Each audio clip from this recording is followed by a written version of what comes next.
Good afternoon. I'm George Latimer, Westchester County Executive. It is Monday, May 23rd, and this is our Westchester Weekly Update on issues that affect Westchester County, all across from one end of the Sound to the river, and from the Putnam border down to the Bronx. We're going to be going over, as we usually do, COVID numbers. We'll do that right at the outset. We have with us a municipal partner visiting us today, the mayor of the village of Ardsley, Nancy Kabulian.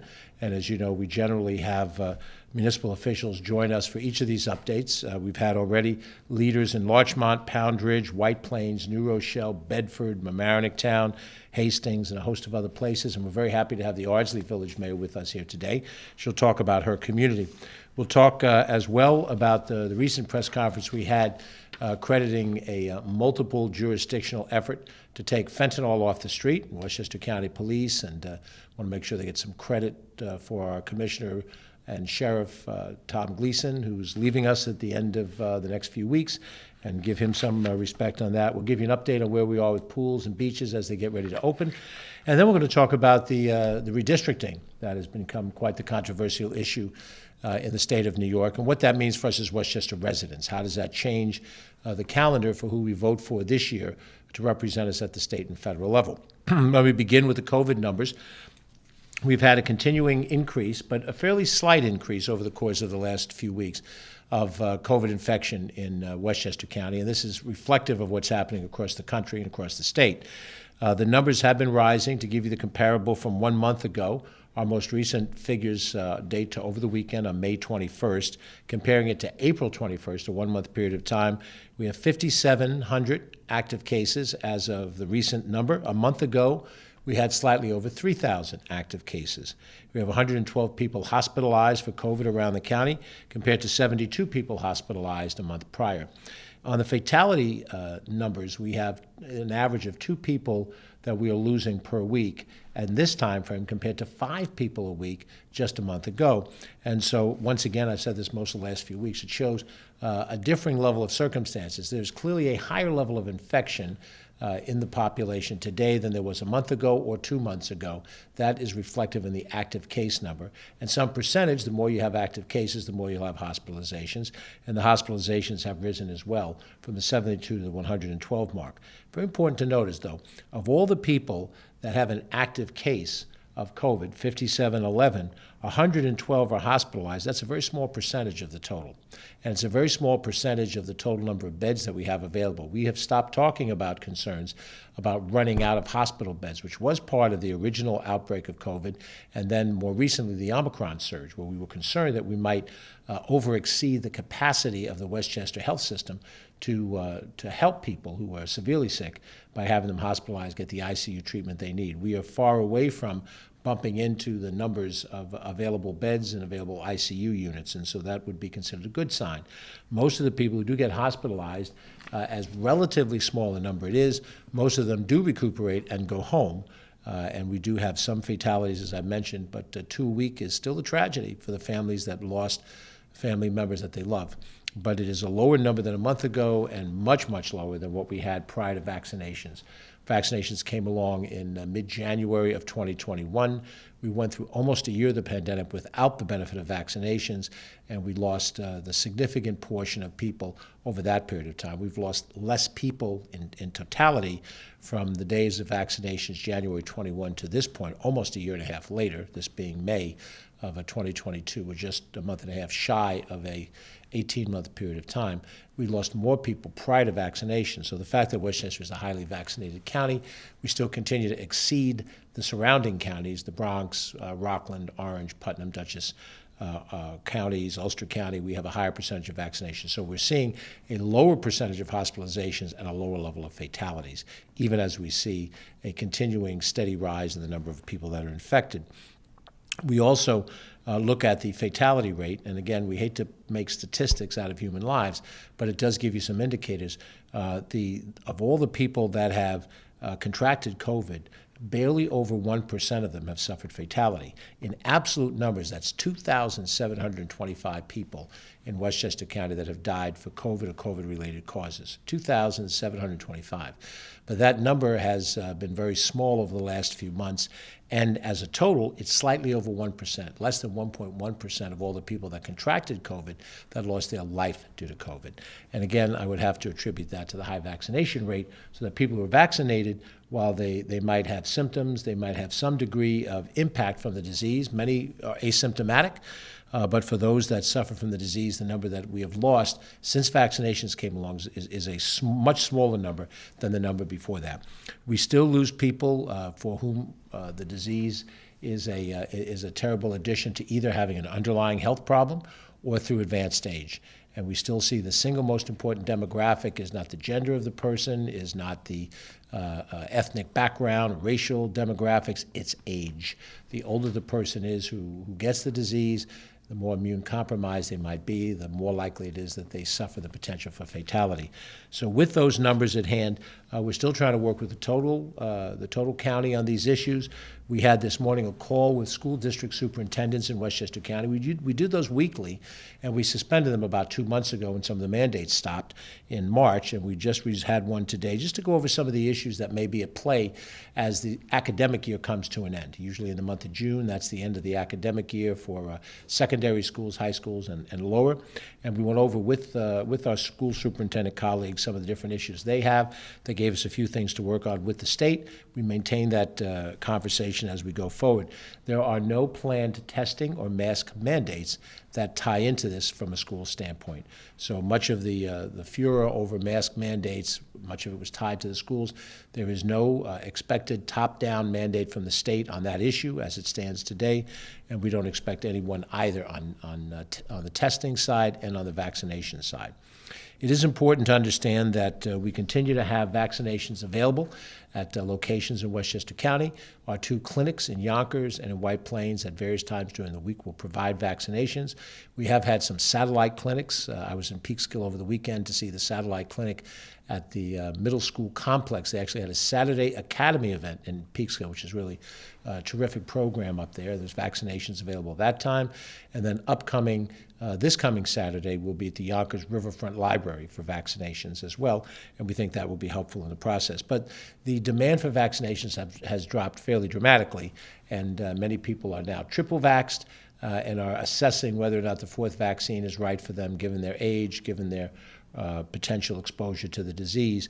And we have talked with both school districts on the pediatric side and municipal governments, whom we meet with over the phone twice a month, to determine if there's any demand to have satellite vaccination sites in a location to make it easier for people to vaccinate. If you live in or around White Plains or Yonkers, you have that opportunity through the county in a very simple way. You can get vaccinated through your medical provider, through the hospitals in your area, through sometimes the pharmacies of your area will be providing those vaccinations. There's a number of different places you can go to be vaccinated. We try to complement that, make it available for those people in urban settings and for whom resources are at a premium and really need us to do the outreach for them.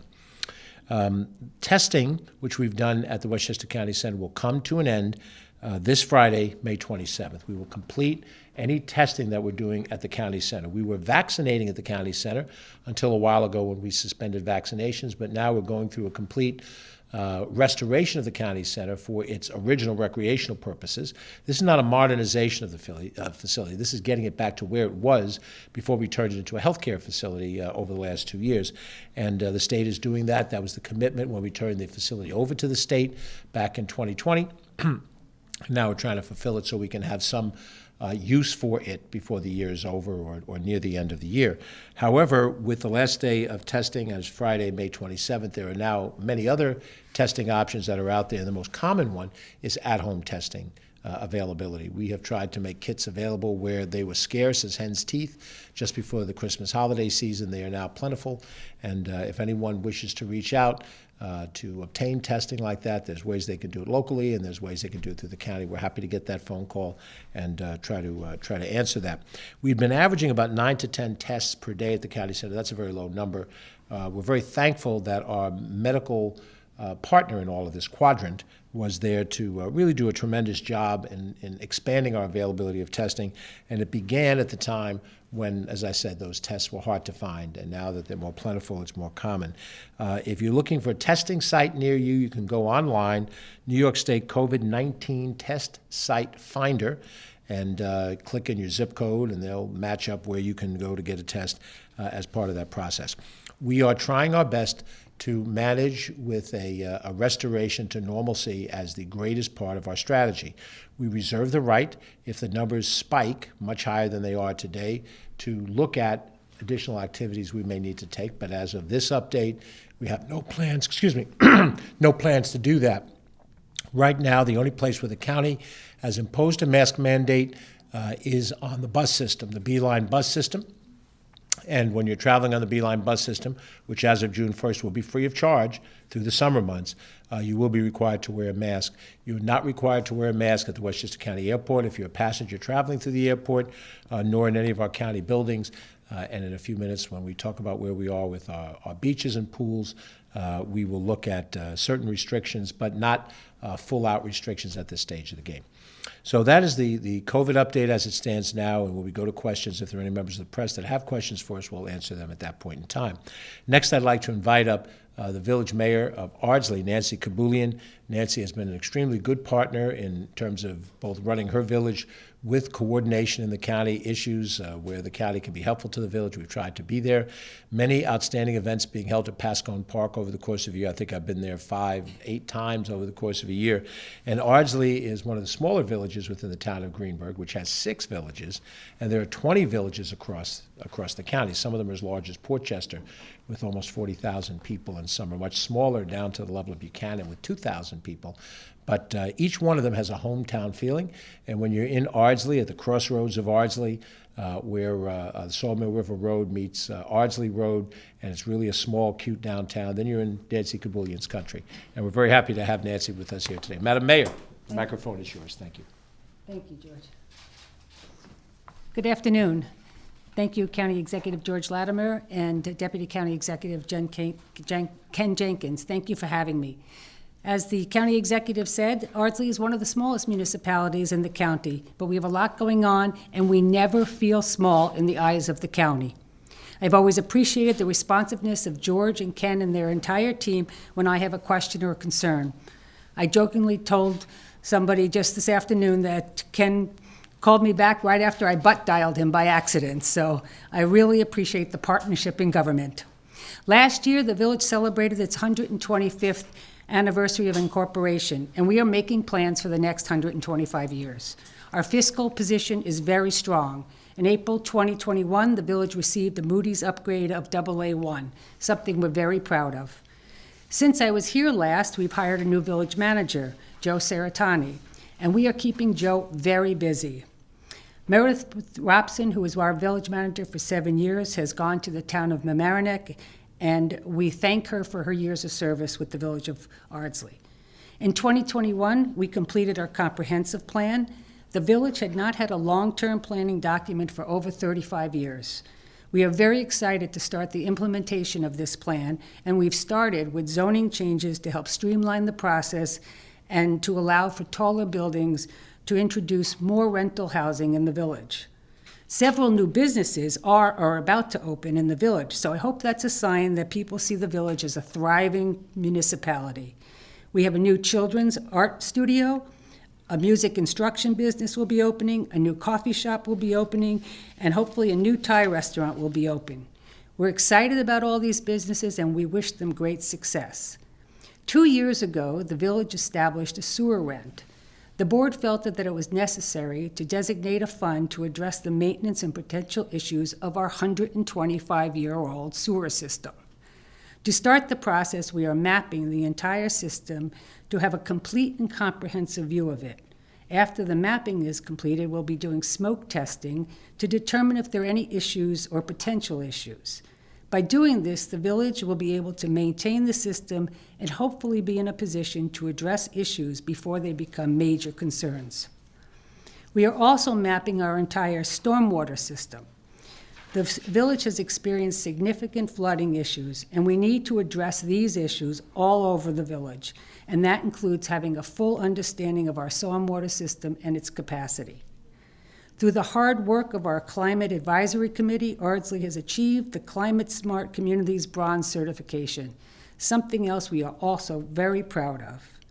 We have a very active pollinator pathway program, and we have planted pollinator gardens in many areas throughout the village. We have also started work on a Parks and Recreation Master Plan. We have two very large parks, Pascone Park and McDowell Park, and several very beautiful pocket parks. Some of these areas have not been upgraded in years. We will be looking at these parks and areas in terms of our future needs and our changing demographics. Our biggest project, however, is our new highway garage. Our DPW has been working out of a temporary location for 25 years. We just received the construction bid, so we're really excited to start this project. Our DPW is fantastic. I have to give them a great shout out. They really work under some very difficult conditions. They do so much for our village and our residents, more than people know.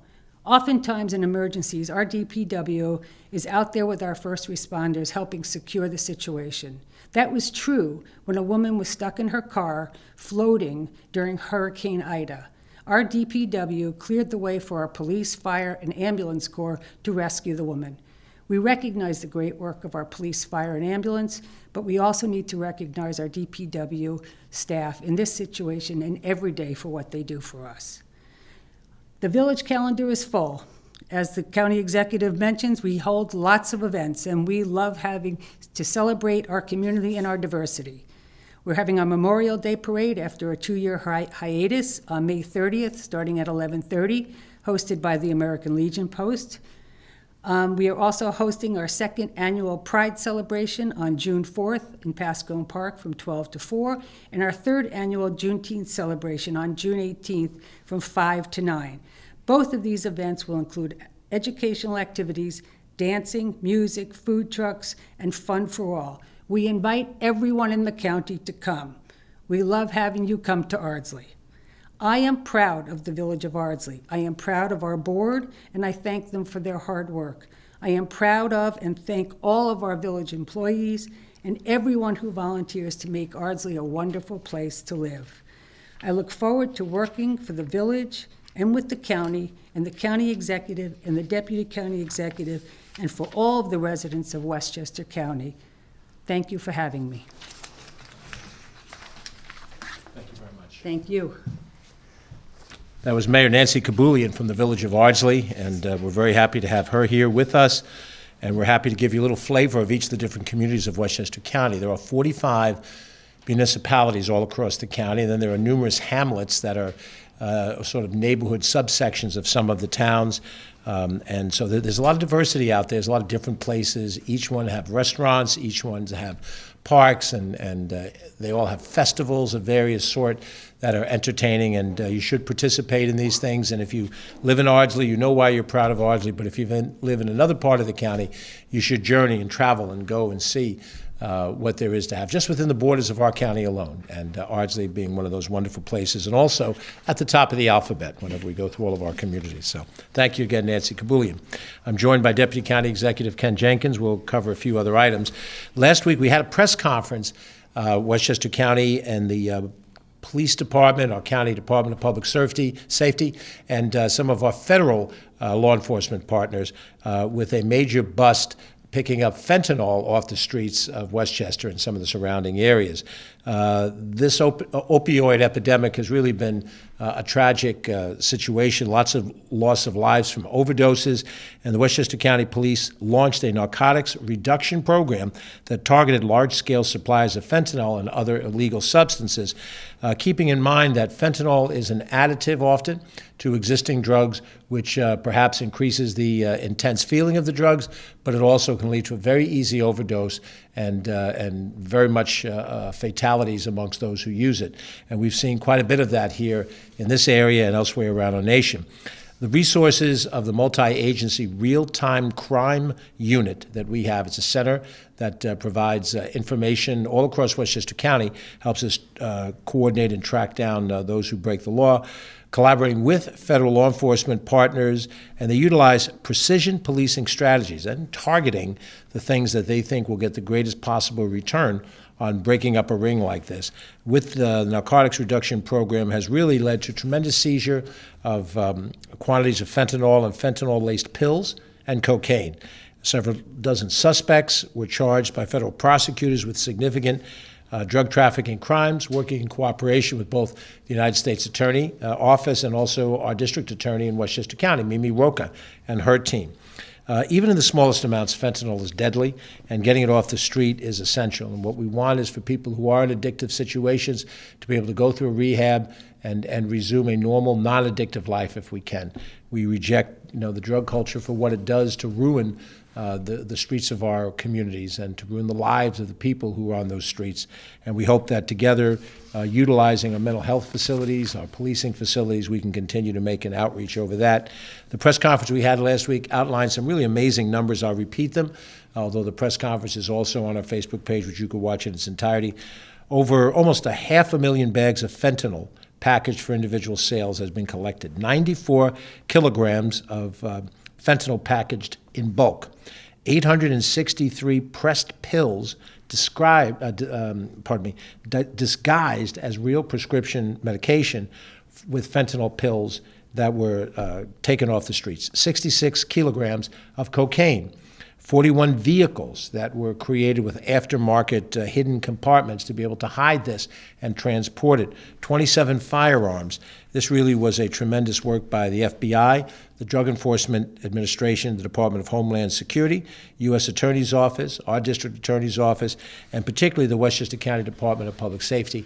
And we want to thank all of the men and women of our Department of Public Safety, those who are involved in it directly, and particularly to thank our Commissioner, Sheriff Tom Gleason. Tom is going to be retiring on June 3rd. That's a very short period of time from now. We're a little over 10 days. And that ends a 39-year career with the Westchester County Police. He has done literally everything in the department, and for the last 4 years he served as the commissioner. We appointed him in August of 2018, and he has other key players, chief inspectors around him, John Hodges, Jim Luciano, and Chris Calabrese. Deputy Commissioner Terrence Rayner, that is the senior management team for our county police, and Tom Gleason, as the leader of that, worked his way up, police officer, detective, sergeant, lieutenant, captain, inspector, chief inspector, and now commissioner. He holds a degree in political science and economics from Fordham University, near and dear to my heart. He's a graduate of the FBI National Academy in Quantico, Virginia, and he also has a law degree. So he really is well academically credentialed, as well as all of the street experience that he had. He began with the Department of Public Safety in January of 1983, first assigned to the Patrol Division, moved up in each of those different steps, and performed admirably in every single one of his positions, and he's performed admirably now as commissioner of the department since 2018. He and his family have a deserved retirement ahead, and we're going to be congratulating him at any number of different events out there, but we're very appreciative of his great service and as part of this fentanyl task force to spotlight the work of the county police.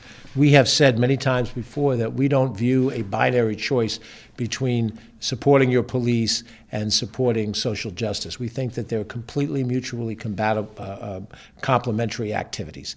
And Tom Gleason and other members of our police departments served on our police reform task force. They continue to serve, interacting with advocates, interacting with professionals in the law, and helping us implement some of the recommendations that have come out of that. We had a press conference on that a couple of weeks ago. So we want to congratulate Tom Gleason for a job well done, for a career well served. Still has a little while to go yet, so a couple days more of solid work, but we're very appreciative that Tom has served us so well.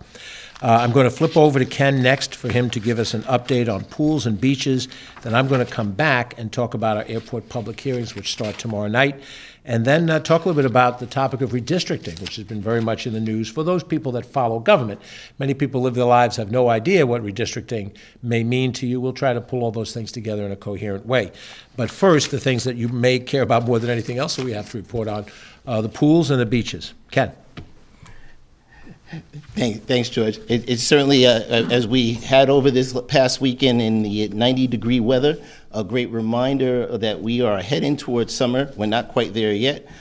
Certainly Memorial Day weekend is coming up, and the county beaches are going to open. It's so exciting for Memorial Day weekend. So that means on Saturday, Sunday, and Monday, so Monday the 28th, the 29th, and the 30th, so we're going to have the beaches open for the preseason basis on this weekend. So the two beaches are going to be open on weekends only through Saturday, June 26th, where they will join with the county pools, which will then open, and they'll have a full schedule for that. The county beaches that we have at Croton Point Beach and certainly on Glen Island, those are going to be open starting again from this weekend, but they're going to be open weekends only. So let's get those things going. Glen Island, you are required to have Westchester County residency. So at Glen Island Park, and for all of the pools, that means you need a Westchester County Park Pass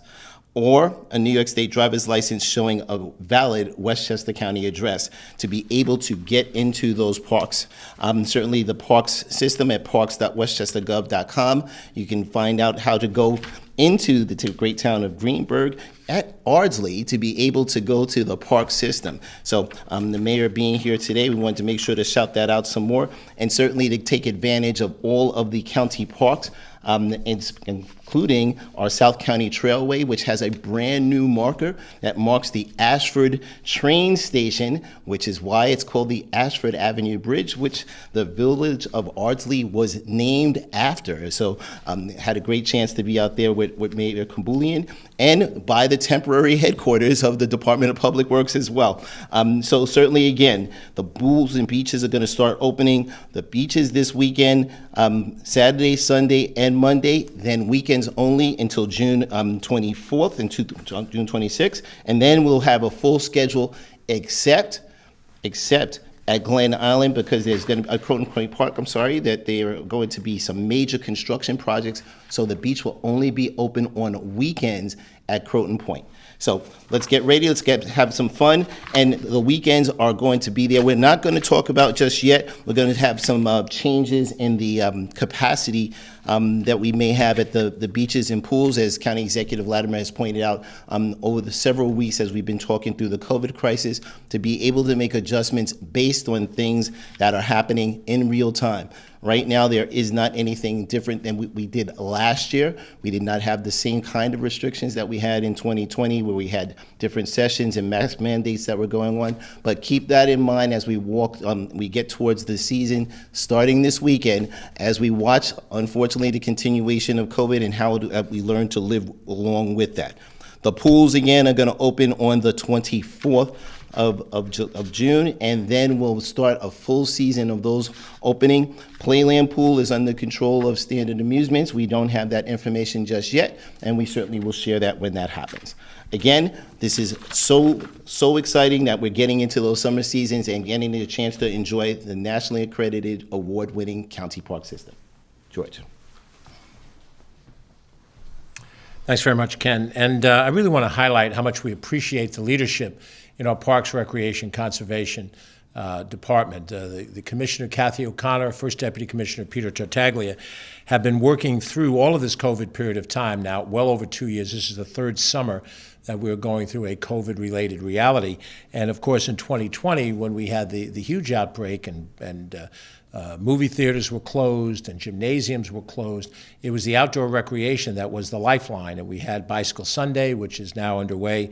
We will not have Bicycle Sunday this weekend because it is Memorial Day weekend, but we'll resume it a week from this Sunday. We've had it already for the prior 4 weekends, prior 4 Sundays. It will continue through June, and we're making some plans to extend through the month of July some dates as well for Bicycle Sunday. But the last 2 years, we've had it all summer long, which was a difference. We've also been able to keep the pools and the beaches open all summer long, even during 2020 and 2021. And that is because of the hard work of the leadership of the Parks and Recreation Department and all of the wonderful people that work for that department. And we put them through some stress, but we wanted to maintain, as I said before, normalcy, a word that's that's associated with Warren Harding from 100 years ago, but we sort of use that word now because that's what most of us want. We understand we have a serious disease and we have to deal with it, but we also want to have as much of a normal life as we can with vaccinations. That is an option for us. And managing the pools and managing the beaches is essential because we have people in fairly close quarters. But we're very proud of the fact that opening the beaches as we did in 20 and 21, the pools as we did in 20 and 21, there were no spiked outbreaks at any of those facilities. None of them became super spreader events. And that is to the tribute and the credit of those that manage those pools on the ground. Policies made, yes, but also implemented well. And so we thank the leadership of our Parks Department. We look forward to another year. And after this weekend, I think we understand, as Ken just said, the value of being able to take a dip in the water in a beach as of this weekend, pools a month from now, and then throughout the months of July and August as we head throughout the summertime period. So, Ken, thank you for that update. Beginning tomorrow, we are going to have our series of activities regarding providing a full master plan on the Westchester County Airport. We technically are providing a supplement to a master plan report that was submitted in 2017 or completed in 2017, but we feel the need to really treat this as if this is a fully new master plan with much more robust public input, and we intend to do that beginning tomorrow with the first in our series of public forums on the horizon, and tomorrow's event will start at 6 o'clock at Pace Law School in White Plains on North Broadway, 78 North Broadway. It's at the Elizabeth Haub School of Law at Pace, and it begins at 6 o'clock. We will have some information tabletop exhibits where you can interact with people with different functions and responsibilities around the airport, and then we will have a community speak out that will begin about an hour or so into the program where individuals will be able to come and talk to the different issues of what is being dealt with in the master plan process. The last full and complete master plan that we had on Westchester County Airport goes back to 1989, over 30 years ago. This master plan, when it's completed, in final form, will be presented to the Board of Legislators. They will have public discussion and debate on it, public hearing on it, and with whatever modifications they choose to make, it'll become adapted public policy for Westchester County that will take us to the future. However many years will depend on future decision makers and how they want to reassess this. But what we're talking about at the county airport in a master plan, it's very similar to every local master plan that's been done for waterfront development and a zoning capacity anywhere across this county. We're going to be looking at the physical condition of the airport property. We're looking at the buildings and the infrastructure of those buildings. We're looking at analysis of noise impacts, of other environmental impacts. The airport sits right close to the drinking water shed at Rye Lake. It drains in part down through the Blind Brook into Long Island Sound. The environmental impacts are very important. The noise impacts are very important. We have people who live in proximity to the airport itself, or people that live under the current flight paths, and their view of the airport is shaped very much by how the airport functions with them and the neighboring impacts that it has. We're going to look at the economic impact of the airport, both the local impact and the regional impact that the airport has. That's important. And this general issue that always gets addressed of expansion. We have taken no actions to expand the airport during our tenure in office. There is a perpetual fear that almost any action you take would be interpreted as either direct expansion of the airport or some sort of subterfuge to create a development at the airport, and that is not our intent at all. In fact, we've proven by ending discussions of privatization of the airport, by modernizing our noise collection information, that we're sincere about trying to have the kind of airport that can function as a good neighbor. We spend quite a bit of money to take care of any PFAS pollutions at the airport. Nonetheless, all of these are issues on the table for which individuals will be welcome to address questions about. So all of those things will be happening beginning tomorrow night in a series of sessions. We will have the next 2 following weeks in the month of June. We'll have sessions that will follow, one at Manhattanville College in Purchase, that's fairly close to the airport, and then we'll have one the week after that at Mercy College in Dobbs Ferry, and we intend to hold a number of them in other parts of the county. We want to get up to the northern part of the county, both the northwest part of the county, the Ossining Peekskill corridor, something along the Mount Kisco to the Putnam border corridor, We want to be in Yonkers, we want to be in New Rochelle. We want to reach out to people, let them speak their minds from wherever they may be and whatever their perspective is. There's many different ways you might interact with the airport. Certainly the people living in and around the airport see it as a neighbor and sometimes as a disruptive neighbor. Those people who do not live close to the airport may use the airport either on business or pleasure. They may be having people come to visit them, or they may be going to visit people elsewhere, and for which the airport is an important lifeline. And we have to try to balance those things. We cannot be all about development or all about stopping everything that goes on at the airport. There has to be a balance, and I think all of us who are reasonable understand that balance has to be understood, discussed, debated, and then put into a format that we can follow as a matter of public policy and plan. So that is what we have on the docket for tomorrow. When we get to that moment, we'll talk about the rules for the public forum session of it. There will be some limitations on time. Speakers will have a limited amount of time to speak. As you can imagine, we want to accommodate as many speakers as attend. We will welcome written responses. People who have a long story to tell can certainly put it in writing and share that with us. And since this is an ongoing process, there'll be additional forums. We expect people to modify their time and energy and comments as we go forward. And we expect to have at least one virtual forum for those people for whom being out in person is not an option for them, and so that we can reach them as well in the virtual platform. All of that part of our plans to work on the county airport and get a good sense, good direction for the future, know what's on the horizon, so there's no surprises and people feel very much included in the overall process. I should mention a couple of events that are coming up. We have our fourth and final Salute to Seniors event. That's coming up at Glen Island Park this Wednesday, 10 a.m. to 12:30. Seniors from all across the county are welcome to attend. The Salute to Seniors program used to be a singular activity that filled up the county center, indoor event at the county center. Over the last couple of years, with COVID concerns and with using the county center for other purposes, we decided, again, this is the leadership of the Parks Department, to break these events up into 4 regional events. And we actually have more people attending in the aggregate. It's an outdoor event. It's a lot of fun. There's music, dancing, there's food. You have different vendors who will show their material on display. And we've already held them at Spring Ridge Park in Yonkers, at Ridge Road Park in Greenburgh, and in Croton Point Park in Croton Village, Cortland Town. And so tomorrow, Wednesday, we'll be doing it from 10 to 12:30 in New Rochelle at Glen Island. This will be the last of ours. You can come wherever you may live in the county, but certainly if you're in the New Rochelle, Pelham, Sound Shore Corridor, Southern Westchester Corridor, this is the event closest to your backyard. 10 to 12:30, you can go online, you can get more information about that event. And then also Memorial Day is coming up over the course of the next days. A week from today is both the celebrated Monday Memorial Day holiday and as well the traditional Memorial holiday, which has been established as May 30th traditionally. So for once the two combine into the same day, there will be a series of activities all across our county, much less all across the nation, to honor the veterans who have made the ultimate sacrifice. And I remember once asking my dad when I was a kid watching a parade in Mount Vernon, which he participated in at some point, what the difference was between Memorial Day and Veterans Day, and sometimes they blend in our minds. On Veterans Day in November, which picks the time at the end of World War I, the Armistice Day, the 11th day, 11th hour, 11th month, is to honor all veterans, every person that has put the uniform of this nation on in any of the armed services, at whatever level of function they are. We pay respect to them on Veterans Day. Memorial Day, which comes out of a Civil War experience, is to honor those who have died in uniform for their country, who have made the ultimate sacrifice. You'll hear that a lot in the speeches of the weekend that's ahead. And as much as Memorial Day is the unofficial beginning of summer, people begin the process of traveling, being in a recreational capacity. It is a free country. You're free to do whatever you want.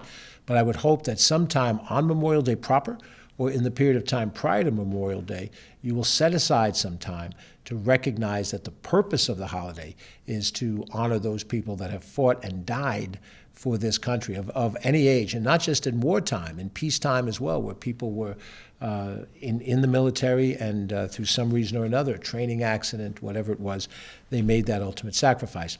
There will be a variety of events that will be happening in our various communities. Your best bet is to consult your local town, village, or city to see when you're going to have a celebration in your community for Memorial Day. The bulk of them will fall on the morning or midday of Memorial Day, Monday, May 30th. In anticipation of that, however, we have our Westchester County program at the Lasden Park and Arboretum in Katona, in the town of Somers, on Friday, this coming Friday, May 27th at noon. That does not conflict with any of the municipal celebrations for Memorial Day, so we specifically put it at a different time. We have our Veterans Hall of Fame at Lasden. Ron Tochi, who is head of our Veterans Affairs, will head a ceremony which we know will be very respectful for our honored dead. And then across our communities, you'll see a variety of events. The town of Cortland has an event on Friday afternoon. There's an event at Kensico Cemetery by one of the local American Legion posts in the Valhalla Hawthorne area, Mount Pleasant, also on Friday afternoon. Parade in Hastings on Sunday, I believe at 2 o'clock, down the main streets of the village of Hastings on Hudson. There'll be a parade in the village of Mamaroneck on Sunday evening at 5 o'clock. Thursday night, actually, before the whole weekend begins, Larchmont Village and Mamaroneck Town join forces for a parade that will go down Larchmont Avenue in the village of Larchmont, and then, of course, quite a lot of activities on the 30th. And there'll be some other events, Kemper Memorial, also over this time. So it would be important for you to look at all of those different activities. So we're going to close with a very important topic. It'll take me a few minutes to cover this. I appreciate if these things are of interest to you that you hang on as we go through them. But I do want to talk a little bit about the redistricting situation that you've heard so much about over the course of the last few weeks. It is complicated. It is inside baseball in some ways, but it's inside baseball that has an effect on all of us. Let's go back and lay the groundwork. Every 10 years in the United States of America, dating back to the era immediately after our revolution, we conduct a national census to identify the number of people in the country, where they live, and some demographic information about them. That process of census taking has advanced over the years. Now that we have technology and communications like no one could have perceived before, we have a much more elaborate census process. And of course, the 2020 census evidenced that Westchester County grew by almost 6% in population for the first time in our history. Over 1 million people living in Westchester County. We think they were there beforehand, but weren't effectively counted. We made more of an effort to count them this year, along with the federal government. So with that information, the data that was released in 2021, one of the functions of this data is to require any government that has districted legislative positions to look at the data and then restructure districts to make sure that there is an equal or roughly equal number of people for every legislative district. There was a federal lawsuit in the 1960s that was adjudicated that requires one person, one vote. So that if you live in a particular area and the person that represents you in Congress or any of these other positions, you have roughly the same influence on electing an individual member of the House of Representatives as a person does who may live elsewhere, either in the county, the state, or anywhere across the state. And that one person, one vote represents how you draw lines and what population is included within that area. And when those lines change every 10 years, sometimes the changes are subtle, sometimes they're very dramatic, and it has a great impact. And I have to say, quite honestly, and we have to call it what it is, redistricting is the most political decision that is ever made over the course of a legislative cycle. It governs what districts the individual legislators will have. And this is no different than you working for a company and you want to hold on to your job. This is no different from you if you work in a profession and you want to continue to do what you do professionally. Well, the same would be true of those who serve in public office in these legislative positions. So they're very heightenedly aware of where the lines are drawn and what their chances are of continuing their representation. It's up to the voters to decide on primary day and election day who wins the elections, but the drawing of the lines have a lot to do with who can or can't represent it. And you have different rules. In the Congress of the United States, you do not have to live in the congressional district that you run in. You have to live in the state that the congressional district is found in. And that comes from the original Constitution. The original founding fathers allowed for you to live within a state and run for any congressional district within that state. In theory, you could live here in Westchester County and you could run in a district that's centered around Buffalo. That is legal to do for Congress. For the state legislature, the state Senate, and the state assembly, that is not true. You must be a resident of the district, and you do get a time during a redistricting year to move into the district if you are successful, so that you then reside in that district, and that requires you to move. And for anyone, moving is a traumatic experience. We've all moved a certain number of times in our lives, and when we move, it is disruptive, and you can imagine moving for a career, what that represents if you're in public office. So The process of doing the district lines depends on which level of redistricting is going to occur. The state legislature in every state of the United States is responsible for doing the new district lines for themselves, which means 2 houses in almost every state. There's an exception in Nebraska. But for the state Senate and the state Assembly here, or the state House in other states, those 2 sets of district lines, they're separate districts, at least in New York State they are, and then also the districts for the members of the House of Representatives, or Congress seats. And those lines are the task of the state legislature to complete, submit, and in theory, enact. Now, separate from that, the Westchester County Board of Legislators has the responsibility to do district lines for the Board of Legislator seats. And in Westchester County, there are 2 cities that have districted councils, the city of New Rochelle and the city of Yonkers. And those bodies are required as well to submit redistricting plans. This year, we're not talking about the Board of Legislators, the city of New Rochelle or the city of Yonkers, because they are not on the ballot in 2022. The information came out in 2021 too late in order to affect the ability to redistrict those lines. So last November, when you voted for members of the Yonkers City Council or for the Westchester County Board of Legislators, those were on the lines that were established 10 years ago for one more cycle, and those bodies will have to act in time for the 2023 cycle, and in 2023, the New Rochelle City Council is up for grabs. But the other 3 issues, Congress, State Senate, and Assembly, they're being voted on this year, and at the same time, these lines have to be put in place in sufficient time. The process includes steps before Election Day. The first process, when lines are established, is that individuals who seek to run for any of these positions have to go out and get sufficient signatures from people who are registered in the political parties that they are choosing to run in. If you are a Republican, a Democrat, running in the Conservative Party, the Working Families Party, you must go out and get sufficient signatures, and they're different numbers, as you can imagine, to qualify to run in that party's primary. If you are the only person to file for that party in that race, then you are deemed as having avoided a primary, and you move to the general election in November, where you compete against people from other political parties. Where you have competition within a party, then there's a primary first, and then a general election to follow. Under New York State law, as recently amended, primaries are scheduled for June. Late June, usually the next to last or the last Tuesday in the month of June. It was in September for many years. Prior to that, it was in June, way back when. But more recently, for many years in September, recently moved to June. And one of the reasons for that is to make sure that the ballot is established in time for the November elections. If you have a September primary, you may not have enough time if an election primary is close. There's a lawsuit, there's contentiousness over who really won. You have to have the ballots together so you can mail them out for military voters and for those voters who may be overseas and have the right to vote in their home residencies, but may be temporarily posted for some reason at a distance. And that usually happens when you're posted overseas. So in order to accommodate that, June primaries. However, the legislative bodies, in this case the state legislature, makes the decision on how the line should be structured, but every decision that is made in government, executive decisions and legislative decisions, are subject to lawsuits and court review of those actions. And it was established a long time ago in a case called Marbury versus Madison. Judges have established judicial oversight over the actions of executives and legislatures to determine if they are constitutional. And if they are unconstitutional, they then are given power to rearrange the structure of how those decisions have been made. It's part of the checks and balances that we all learned once upon a time. We don't think about it every day as we live our lives. So the lines that affect these 3 areas in New York State, Congress, State Senate, and State Assembly, were subject to federal law, which has certain regulations about how you must be mindful of ethnic groups and you can't unduly influence the lines based on either packing an ethnic group or cracking an ethnic group into different pieces.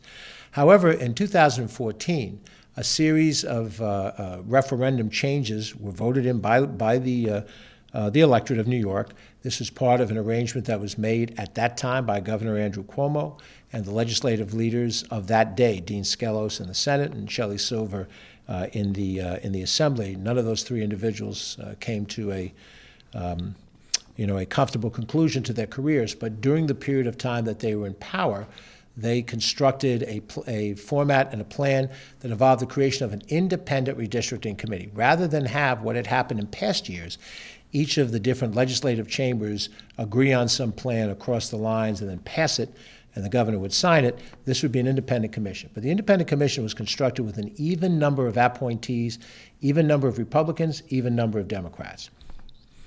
As that commission met, as you might imagine, because this is the most political decisions that occur, the Republicans and the Democrats simply did not agree. And of course, more than that, they accused each other of operating in bad faith, trying to advantage the respective political parties. Where the merit lay on that in this non-political climate, I won't comment on. As an individual outside of a governmental comment structure, I'm more than happy to share my personal opinions about it. But on the factual basis, the independent commission could not come to a common agreement. The default mechanism was then to go back to the legislature in order for the legislature to finalize a plan, and they did. And the plan that they submitted, which you saw publicized a little bit earlier this year, sometime in the first quarter of 2022, made some significant changes to the lines as they existed for the last 10 years. And since the Democrats control the state legislature, advanced the lines and passed it on almost a straight party line vote, Democrats in favor of the plan, Republicans against the plan, a group of Republicans went out and challenged those lines in court. They filed their lawsuit in Steuben County, which is about 250 miles or so west of where we are, in the upstate southern tier section of New York State. And a judge from that area ruled that the state legislative lines were unconstitutional. And of course, you can file a case like this with any state Supreme Court that you choose to. There are districts all across New York State. You could file in New York City and Albany, but you could file it in Steuben County. That's exactly what was done. The judge threw out the lines and then mandated that rather than sending the lines back to the legislature to redo them and then have judicial oversight, that he would appoint a special master, somebody from outside of the state of New York, to redo the lines. And that is exactly what was released a week ago. Those lines came out, and frankly, they caused quite a bit of change, quite a bit of disruption. For those legislators who had represented a district for 10 years, they saw the districts look very dramatically different.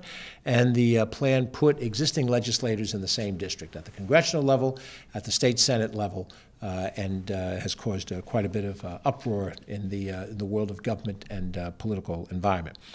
It also creates now a change. The court ruled that the June primary could not occur for the congressional and the state Senate lines, and the court imposed an August primary date. So make a note on your calendar, August 23rd will be the second primary as required by the court to deal with some positions. So on June 28th, you will vote in the gubernatorial primary, Republican and Democratic primaries.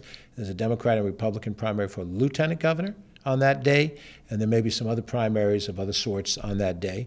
And then in August, as the court has mandated, August 23rd, there'll be a second primary for primaries for Congress and for the state Senate. I could complicate it more. It doesn't have a Westchester piece to this, but there are two open congressional districts for which there's going to be a special election also in that same August timeframe. It's a mess. It's a mess. And when those processes are over, the Republican, Democratic, Working Family, and Conservative candidates will be established, and then they will meet in November for the November election, in which you will be electing governor and lieutenant governor as part of singular ticket. They run separately in the primary. They run together in the general election. State Attorney General, State Controller, one seat in the United States Senate, the one currently held by Chuck Schumer, a member of Congress for the area that you live in, member of the state Senate for where you may live, member of the state assembly for where you may live, and then any number of local elections that may fill vacancies over a period of time. There is in the city of Rye an election to fill a vacated seat. There's an election in the town of Bedford to fill a vacated seat. And there are other ones like that in your different locality.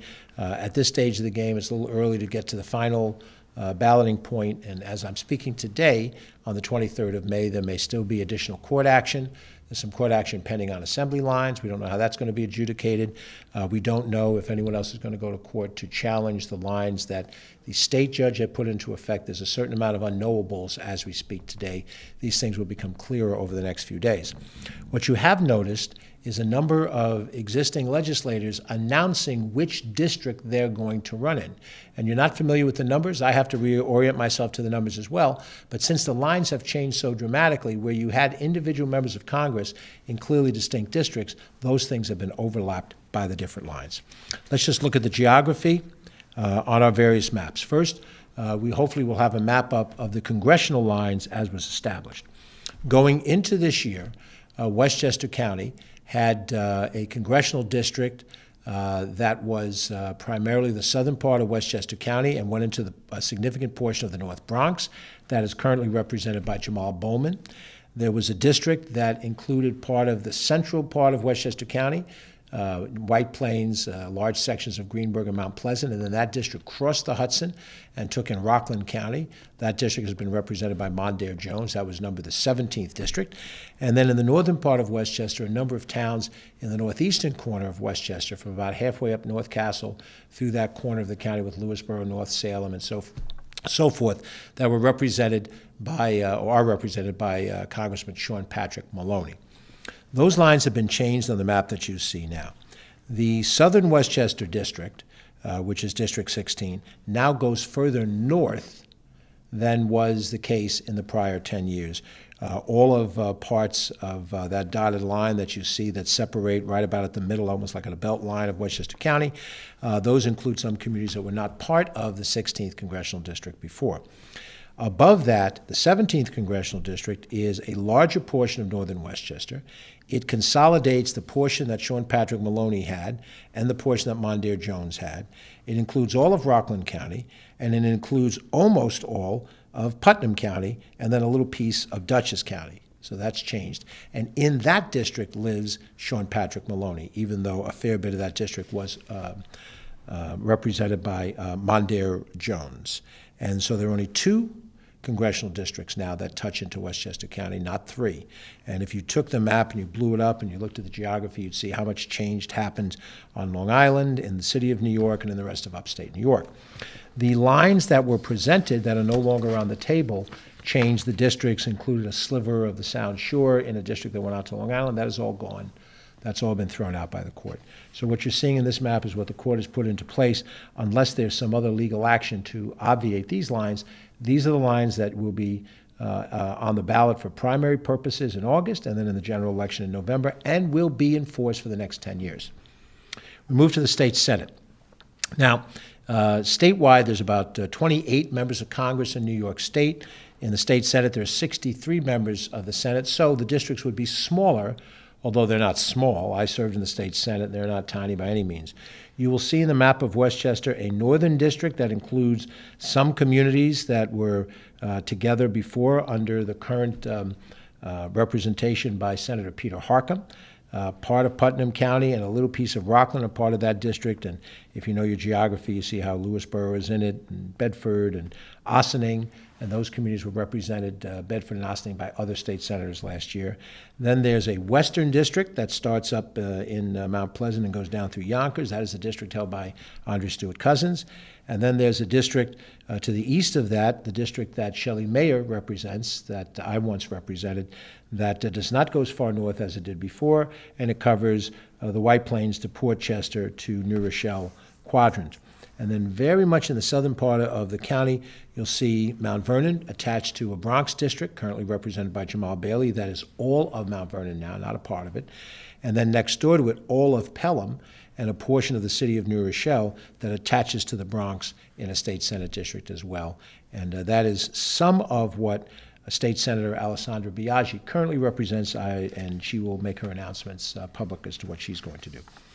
The third and final map to show you is the State Assembly. Now you're down to about roughly 130,000 people in a State Assembly district. There are parts of 8 Assembly districts in Westchester. So congressional districts are in the vicinity of 700,000. 2 of those districts in Westchester County, and then outside of it. The State Senate, about 310,000 people. And there you have 3 in parts of a 4th district in Westchester, 5th district. And then in terms of the State Assembly, about 130,000 people. And so we have a wholly 7 and 1 additional one that we share with Putnam County. Those district lines have changed the least. When you go by numbers, the 95th district is the northwestern part of Westchester, attached up into Putnam County, currently represented by Sandy Galiff, who is retiring at the end of this year. You see a portion in the middle of the northern part of Yorktown and Somers attached to Putnam. That is a district that has been currently held by Kevin Byrne. He is running for the county executive position in Putnam County, so that is an open seat with candidates competing in that position. And then to the east, a district that looks pretty much the way it does now from North Salem down to Harrison, currently represented by Chris Burdick. The lines are harder to see when you get south of that, but suffice to say the 92nd District, Greenburgh, Mount Pleasant, the 91st District, the Sound Shore District from Portchester, Rye, Larchmont, Mamaroneck, part of New Rochelle, the district I once represented in the State Assembly, currently represented by Steve Otis.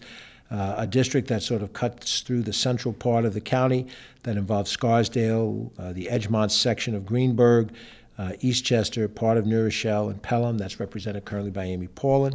And then a district that is the city of Mount Vernon and a little bit of Yonkers, currently represented by Gary Pretlow. And then the bulk of Yonkers wholly within the district that is currently represented by Nader Sage. And if you try to see what's going on in the city, it's impossible. The district lines are too close. This is, in the Assembly, not much change, some change in the state Senate, quite a bit of change in the Congress of the United States. This is probably more information than you wanted to know. None of this is on a final exam unless you consider Election Day your final exam. And you're going to need to know what district you're in, who are the people that are competing in the various parties for primaries, and then who are competing in the general election. Your responsibility as a citizen, your rights as a citizen are what we always talk about. You have the right to do this and the right to do that. But you also have responsibilities. And one of the responsibilities is to know who elected officials are and then exercise your right to vote, which is your right, but exercise it as intelligently as you can. People draw different judgments. They have different philosophies. And I don't for a second think that you should change your philosophy. But you should absolutely study the people who are running for public office. I have competed for public office over an extended period of time. And I can tell you that while some people are engaged in the process, some are not. And if we look at what's happening in the Ukraine, we get a very good idea of what happens when democracy is threatened. Democracy is threatened in the Ukraine. The Russian Federation has no intent to let the people of Ukraine decide the future of Ukraine. And they are prepared to kill people to do that, to bring tanks and trucks and bombs to break the will of the Ukrainian people so that the Ukrainian people do not decide the circumstances of their future. Now, here in America, most people, look at the voting process as, well, they're all alike. You come to that judgment only if you don't study up on individuals. I can say that categorically. I know most of the people in public office. You cannot possibly say they're all alike if you've studied who the people are and what they stand for.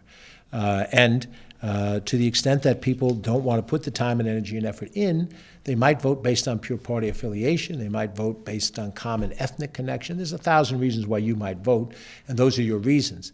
But if you don't vote, then you give away a right that people are dying in Ukraine for right now. Or on Memorial Day, that men and women died all across this globe, from the Revolutionary War through the Civil War, through World War II, and even up to this day, men and women who responded to Afghanistan and Iraq and tried to support the United States to the greater extent, supporting democracy around the world. Not always, but to the greater extent. So I've given you as much of an overview as I can. I've tried to be as neutral as I can in presenting it in this forum. As I said, there are other forums in which I can express some of my personal opinions, but there is a wall between what is government and what is politics. And in a moment like this, it's trying to make you understand that it is important for you to engage on the government side, to know who your representatives are, who your choices are, and to make your judgment and your voices heard at the proper time. So with that, we'll see if there are any press questions. I get the / sign, which means no press questions, from Lisa Reyes, who was once one of the most intense questioners that I ever had to face. I'm very happy that she's on our team now, and Carolyn Fortino and Catherine Chaffee are on our team. But if you have any questions, any members of the press who would like to reach out to us, please reach out to Catherine Chaffee, 995-2932, and we're happy to try to answer any of the questions that we can on these things. The issues we've talked about will be covered in the press. You'll find information online. You'll find certain types of information on our website, certain types of information on other websites, and we appreciate you taking the time to do it. So just as a checklist of what's coming up, tomorrow, Tuesday, public forum on the airport. beginning a process at the Pace Law School, 6 o'clock in White Plains. Coming up on Wednesday, salute to seniors at Glen Island. The beginning of the parade seasons from Memorial Day, Larchmont, Mamaroneck, and all over the county, with a county function at Lasden on Friday at 12 noon. And then, of course, Memorial Day coming up on Monday, May 30th, and we hope that you'll find a way to show your respect for our veterans. I'm George Latimer, Westchester County Executive. Thank you for watching, and we look forward to talking with you in the days to come. Be safe. See you soon.